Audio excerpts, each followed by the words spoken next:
नमस्कार, मी डॉक्टर चिराग भिरोट. मी एक cancer surgeon आहे. मी पुण्यामध्ये ज्युपिटर हॉस्पिटलमध्ये प्रॅक्टिस करत आहे आणि आज आपण एक टॉपिकबद्दल बोलणार आहे जे की आहे रेक्टल ब्लिडिंग. हा एक खूप कॉमन सिम्पटम आहे आणि ह्या मोस्ट ऑफ द पेशंट्सला असतो, पण त्याला आपण दुर्लक्ष पण केलं जातं. रेक्टल ब्लिडिंगचे मेजर जे कॉजेस असतात ते हार्मलेस असतात, पण हे रेक्टल ब्लिडिंग जे आहे ते एक कॅन्सरचं पण देखील संकेत असण्याची शक्यता आहे. तर आजच्या आपण व्हिडिओमध्ये समजूया की ह्या जे रेक्टल ब्लिडिंग आहे त्याचे कोणते नॉर्मल कॉजेस आहे आणि कोणते डेंजरस जे कॉजेस आहेत किंवा याच्यामध्ये काही रेड फ्लॅग साईन्स आहेत जे आपण दुर्लक्ष करून चालत नाही, ते कोणकोणते आहेत.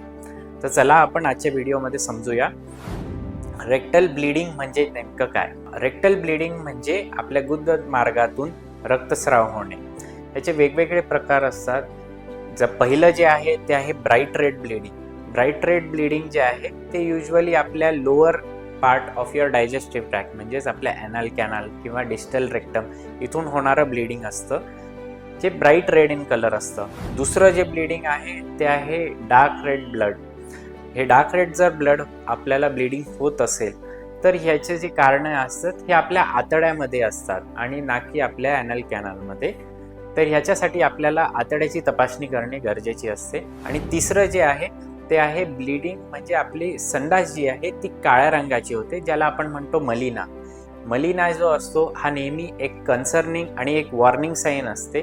त्याच्यामध्ये आपल्याला आपल्या वरचा आतडा म्हणजे अप्पर जीआय ट्रॅक्ट त्याची तपासणी करणे खूप गरजेची असते, कारण हे जे ब्लिडिंग आहे हे तिथून येण्याचे चान्सेस असतात. तर रेक्टल ब्लिडिंग जे आहे त्याचे काय काय कॉजेस आहेत. सगळ्यात पहिलं आणि मोस्ट कॉमन कॉज आहे ते आहे पाईल्स. पाईल्स म्हणजे काय, तर आपले जे खालचे संडासच्या जागेजवळचे जी वेन्स असतात ते युजली एनलार्ज होत जातात.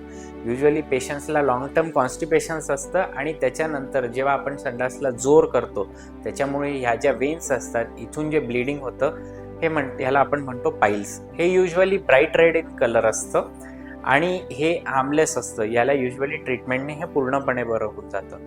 दुसरं जे कॉज आहे ते आहे फिशर. युजली ज्या पेशंट्सला कॉन्स्टिपेशन असतं त्यांनी जर संडासला खूप जोर दिला तर तिथे आपले जे वेदना होतात किंवा खूप जोरात पेन होतं किंवा तिथे एक फिशर म्हणजे एक इंजुरी होऊन जाते ॲट द ॲनल कॅनल, ज्याच्यामुळे ब्लिडिंग होण्याचे चान्सेस असतात. तर याच्यामध्ये आपल्याला स्टूल सॉफ्टनर्स किंवा काही मेडिसिन्स जर यूज केले तर हे ट्रीटमेंटने हे पूर्णपणे बरं होतात. तिसरं जे महत्त्वाचं कारण आहे ते आहे पॉलिप. जर आपल्याला काहीही फिशर किंवा पाईल्स ह्या गोष्टी नाही आहेत आणि तरी आपल्याला ब्लिडिंग होतं आहे तर आपल्याला आपल्या आतड्याची तपासणी करणे गरजेची आहे. त्याच्यामध्ये पॉलिप असण्याची शक्यता असते. पॉलिप म्हणजे काय, तर आपल्या आतड्याची जी इनर लाईन असते त्याच्यातून होणारी छोटीशी गाठ असते.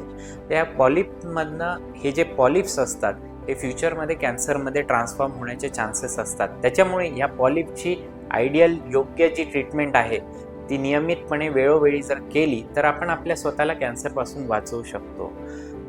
चौथं जे मेन कारण जे आहे ते आहे कॅन्सर. तर जर आपल्या आतड्याचा कॅन्सर आहे किंवा आपल्याला रेक्टम म्हणजेच डिस्टल पार्ट ऑफ जो आपला डायजेस्टिव्ह ट्रॅक आहे त्याचा जर कॅन्सर आहे तर त्याच्यामध्ये पण देखील आपल्याला ब्लिडिंग होण्याचे चान्सेस असू शकतात. ह्याचे जे निदान आहे ते आपल्याला कोलोनोस्कोपी केल्यावरच होतं.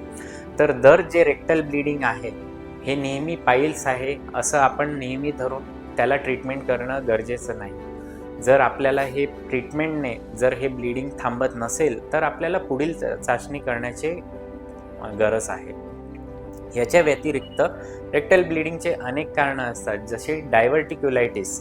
डायव्हर्टिक्युलायटिस म्हणजेच आपल्या आतड्याला जे खूप आउटपाउचिंग्स येतात याला आपण म्हणतो डायव्हर्टिक्युलाय, आणि त्याचं जर आपल्याला इन्फ्लेमेशन झालं तर त्याच्यामध्ये ब्लिडिंग होण्याचे चान्सेस असतात. किंवा अजून एक जे कॉमन कारण असतं ते आहे इन्फ्लेमेटरी बॉवेल डिसीज, म्हणजेच जसे की अल्सरेटिव्ह कोलायटिस किंवा क्रोन्स डिसीज. यांचेही आपल्याला निदान करणे गरजेचे आहे, कारण ह्याला ट्रीटमेंट्स असतात आणि ह्या ट्रीटमेंट करून आपण हे जे सिम्पटम्स आहेत ना आपण पूर्णपणे कंट्रोल करू शकतो. तसेच आपण ह्याच पेशंट्सला आपण रुटीनली स्क्रीनिंग म्हणजे कोलोनोस्कोपी ही करणे गरजेची असते, कारण हे जे इन्फ्लेमेटरी बॉवेल डिसीज आहे याच्यामध्ये पुढे फ्युचरमध्ये कॅन्सर होण्याचे चान्सेस असू शकतात. तर हे रेक्टल ब्लिडिंगचे मेजर कॉजेस होते. जर रेक्टल ब्लिडिंग सोबत तुम्हाला काहीही ॲडिशनल रेड फ्लॅग साईन्स आपण म्हणतो, जसे की जर तुमचं वजन कमी होतं आहे, जर काही न करता तुमचं वजन कमी होतं आहे किंवा तुम्हाला हिमोग्लोबिन कमी झालेलं आहे आणि त्याला काही कारण नाही, किंवा तुम्ही जे तुमच्या स्टूल्स अँड बॉवेल हॅबिट आहे, जसे की सतत तुम्हाला कॉन्स्टिपेशन होतं आहे किंवा डायरिया होतं आहे किंवा पोट साफ न झाल्यासारखं वाटतं आहे, ज्याला आपण म्हणतो टेनिसमस, असे जर सिम्पटम्स येत असतील तर ह्याला आपल्याला त्वरित पुढील तपासणी करण्याची गरजेची असते. तर हे रेक्टल ब्लिडिंग जे आहे हे मोस्ट ऑफ द टाइम्स जे आहे हे हार्मलेस असतात. आणि हे जे रेक्टल ब्लिडिंग आहेत हे most of the times harmless असतात, पण त्यांना दुर्लक्ष करून चालत नाही. जर तुम्हाला 2 ते 3 आठवड्यापेक्षा जास्त हे सिम्पटम्स होत असतील आणि तुम्ही ट्रीटमेंट घेऊन जर हे बरे होत नसेल तर तुम्हाला तुमच्या ऑन्कॉलॉजिस्टचा सल्ला घेणे गरजेचे आहे. जर तुम्हाला याच्याशी रिलेटेड काहीही डाऊट असतील तर तुम्ही आम्हाला खाली कमेंटमध्ये विचारू शकता. थँक्यू.